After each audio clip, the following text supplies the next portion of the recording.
La communication interpersonnelle. Sur ce sujet-là, je vais aborder plus spécifiquement la question des freins et des leviers de la communication.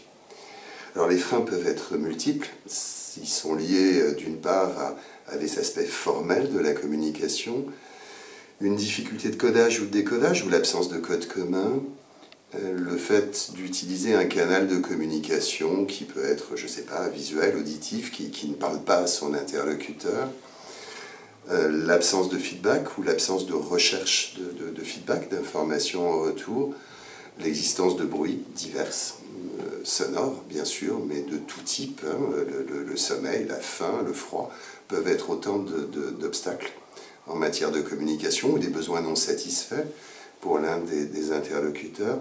Ces freins peuvent être psychosociologiques, l'absence de cadre de référence commun qui fait qu'on ne se comprend pas forcément, des intentions qui ne sont pas complémentaires ou qui sont asymétriques, la question du pouvoir avec des places peu égalisées, une relation de dominant à dominé, l'absence de règles formalisées ou une méconnaissance des règles et des normes qui régissent la communication.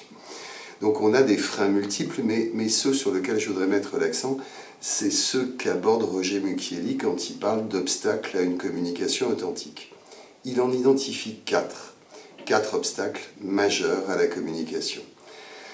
On est du côté des tendances profondes de l'être humain, qui sont des tendances évidemment naturelles, hein. Mais il s'agit de questionner leur influence dans la relation, dans l'échange, dans la communication. Premier frein, pour lui, la tendance qui est la nôtre à justifier notre système d'opinion.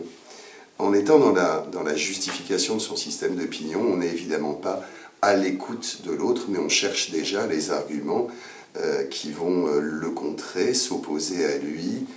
Et évidemment, dans ces conditions, on n'écoute pas bien. La deuxième tendance, qui est très forte, c'est la tendance au jugement de valeur. Nous jugeons l'autre et d'emblée, quelquefois simplement sur une première impression, sur une apparence, sur une expression de la voix, sur un mot employé, mais c'est non seulement la tendance au jugement de valeur, mais aussi à la comparaison intime de notre propre valeur et de celle de l'autre. Ce qui veut dire en clair qu'on est en permanence en train de se comparer en se considérant comme moins bien ou mieux que l'autre, ce qui évidemment nous empêche de le rencontrer vraiment. Position basse, position haute, qui est un frein évident à la relation et à la communication. Troisième souci, troisième limite, troisième frein à la communication, le souci de l'image de soi. Le souci de l'image de soi à donner au groupe de référence, au groupe qui est important pour nous, que ce groupe soit présent ou absent, ce souci de l'image de soi nous amène à des réactions de prestance, à faire comme si on savait lorsqu'on ne sait pas, ou à vouloir rester en position haute à tout prix. Le quatrième et dernier obstacle à la communication authentique, si on en croit Mucchielli, c'est la tendance à l'étiquetage et au concept a priori. Autrement dit, nous étiquetons l'autre en fonction de sa supposée appartenance. Nous créons des catégories de pensée, des catégories d'analyse qui nous permettent évidemment de nous défendre ou de nous adapter dans des situations qui les justifient, mais qui nous empêchent aussi de rencontrer l'autre véritablement et la personne derrière l'étiquette. Alors les freins, ils sont donc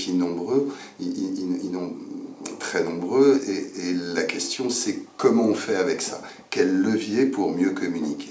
Alors, si on reprend les choses très brièvement, du point de vue des aspects formels, l'adoption d'un code commun ou la clarification du code qu'on utilise, la recherche du bon canal de communication pour s'adresser à l'autre, ou la multiplication de ces canaux, la limitation des bruits, la recherche du feedback ou la sollicitation du feedback, sur les aspects psychosociologiques, la clarification des intentions, la tendance à la recherche d'une égalisation des places, mais aussi la clarification des règles et des normes régissant la communication. Sur les aspects psychosociologiques, pour terminer, Mucchielli nous dit que les solutions reposent sur un effort de compréhension de l'autre, un effort d'écoute de soi, un effort d'écoute mutuelle, la compréhension de ces obstacles et le fait, dans certaines circonstances, de se mettre en vraie position d'écoute, en vraie position d'échange, devrait favoriser la communication. Voilà.